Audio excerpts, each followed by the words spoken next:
Olá pessoal, tudo bem? Eu me chamo Cleiton Tenório e hoje nós vamos ver um pouco sobre herança quantitativa. Então, o que seria essa herança quantitativa ou também chamada de herança poligênica? Nada mais é do que o efeito acumulativo dos genes. Então, uma característica, ela pode ser dada como um fenótipo em um indivíduo através de vários genes trabalhando.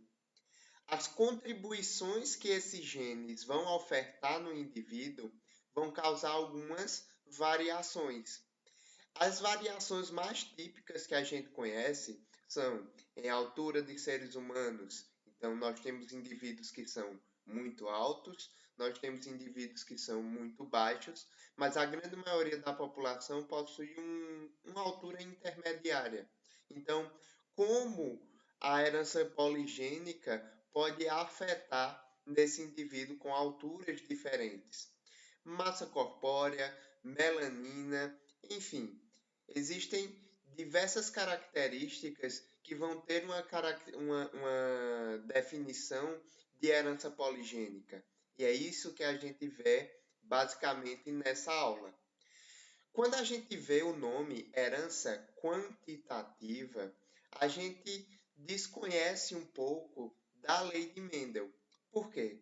Porque na lei de Mendel a gente aprendeu que um indivíduo ou é de uma cor ou de outra, o que seria uma herança mais qualitativa. Mas não, na herança quantitativa eu vou ter diferentes contribuições do gene e essas diferentes contribuições vão gerar fenótipos diferentes no indivíduo. Basicamente, quando a gente fala em herança quantitativa, a gente deve somar os efeitos do gene na característica determinada, mas também é importante que a gente observe que o ambiente tem função nessa propriedade. Por exemplo, indivíduos com um genótipo de melanina para a cor mais clara. Ele pode ter um contato direto sempre com os raios do sol e ele pode apresentar uma coloração mais escura do que o outro indivíduo com o mesmo genótipo. Isso seria uma influência do ambiente.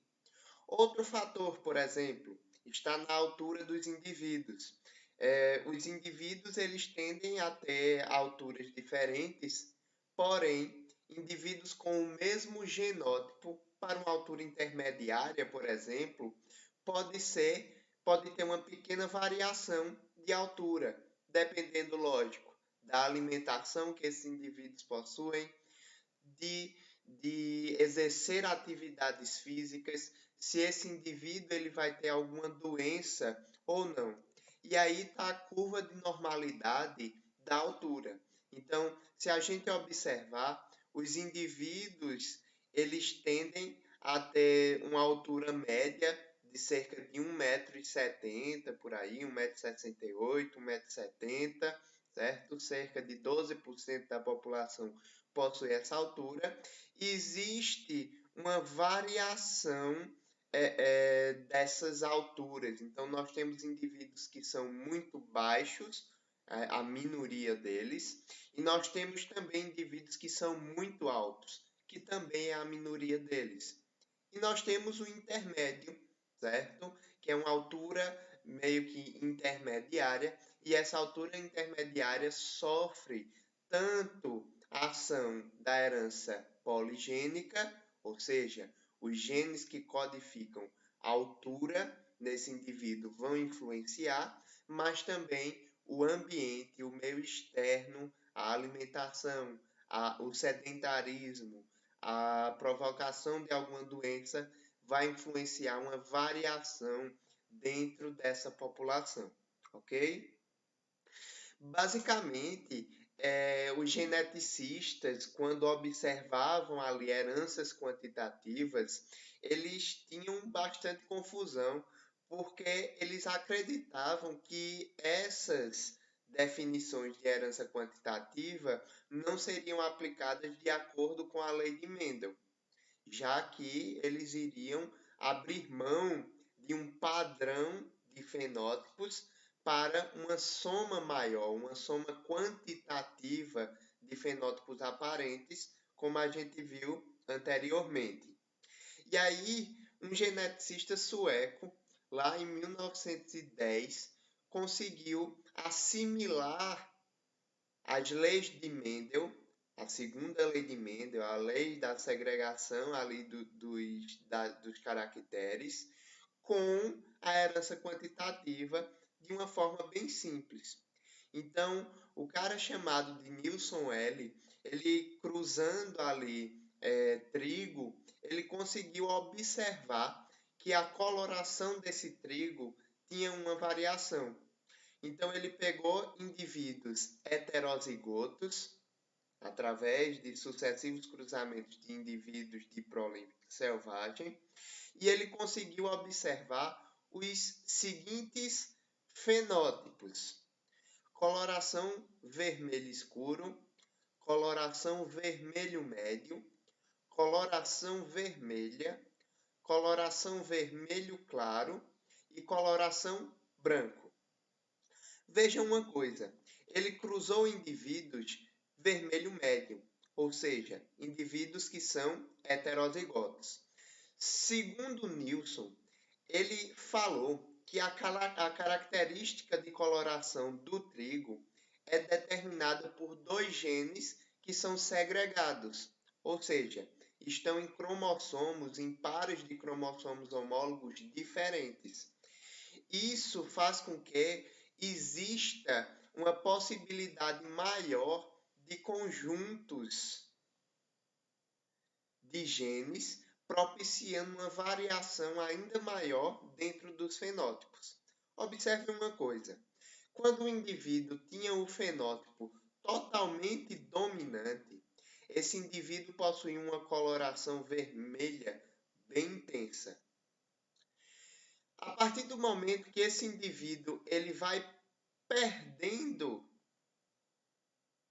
a dominância ali dos genes, ele vai também perdendo um pouco da pigmentação. Então vejam, os indivíduos que possuíam apenas 3 alelos dominantes e um alelo recessivo possuíam coloração vermelho médio. Pode observar, um alelo dominante, 2, 3, um alelo recessivo, vermelho médio.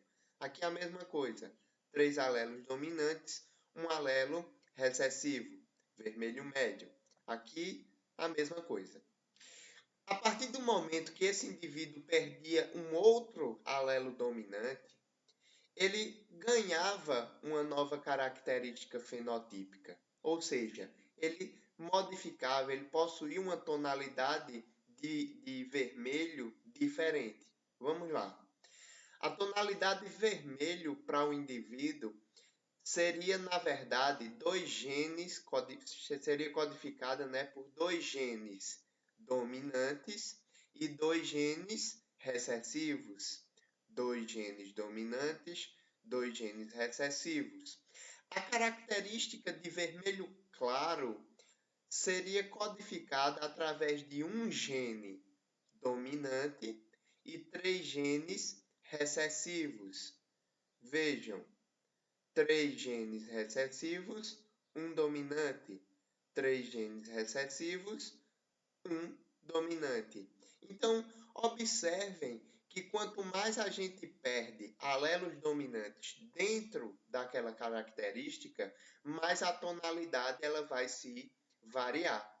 Os indivíduos que não possuem nenhum alelo dominante vai ser caracterizado como sem pigmentação. Então, a coloração do trigo seria branca. Observem o quê? Observe que existe ali uma aplicação das leis de Mendel, da segunda lei de Mendel, lei de segregação dos genes, dos fatores genéticos, certo? Mas que a partir do momento que existe uma variação no padrão genotípico, ou seja, no padrão dos alelos, eu vou tendo também uma variação fenotípica, ou seja, no nosso exemplo aqui, da coloração do trigo, ok? Vamos ver um exemplo mais típico, o exemplo de cor de pele. Então vejam, o exemplo de cor de pele é um outro exemplo de herança poligênica, certo? Onde eu vou ter trabalhado dois genes, ok? Esses dois genes vão codificar 4 alelos, porque nós somos diploides, ok? Vejam, quando todos os alelos são dominantes, eu terei um fenótipo de produção de melanina de 100%. Então, esse indivíduo totalmente dominante terá uma coloração de pele negra. A partir do momento que os indivíduos eles vão perdendo genes dominantes, o que é que acontece? A quantidade de produção de melanina vai diminuindo. Então, observem, esse indivíduo perdeu um gene dominante. Ele não perdeu, na verdade, ele tem um gene recessivo, certo? Então, ele diminui a quantidade de melanina produzida. E aí, existem algumas determinações nos livros didáticos que falam em mulato escuro, mulato claro, mas eu não definiria mulato como uma cor. Então, vamos falar em fenótipos intermediários, em fenótipos que reduzem a produção de melanina e, consequentemente, tendem a ser mais claros do que o indivíduo com gene totalmente dominante, certo? Homozigoto dominante. Observe que quando o indivíduo ele também é heterozigoto e ele passa a ter dois genes recessivos, perdão, gente, dois alelos recessivos, o que acontece mais uma vez é a diminuição ali da quantidade de produção de melanina. O nosso terceiro exemplo são de 3 alelos recessivos e um dominante. E mais uma vez ocorreu redução na produção de melanina.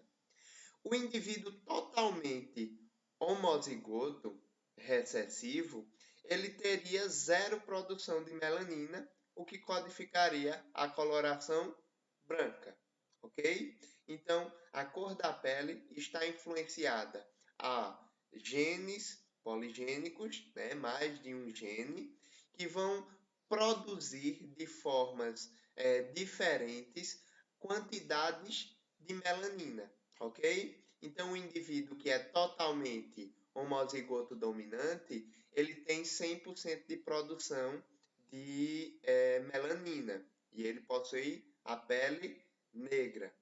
A partir do momento que vai surgindo os alelos recessivos, eu vou reduzindo a expressão do meu genótipo e, consequentemente, eu vou diminuindo a quantidade de melanina produzida até chegar no indivíduo sem nenhum gene dominante, sem nenhum alelo dominante e, consequentemente, sem pigmentação. Ok? Gente, eu espero que vocês tenham entendido. Muito obrigado e até a próxima.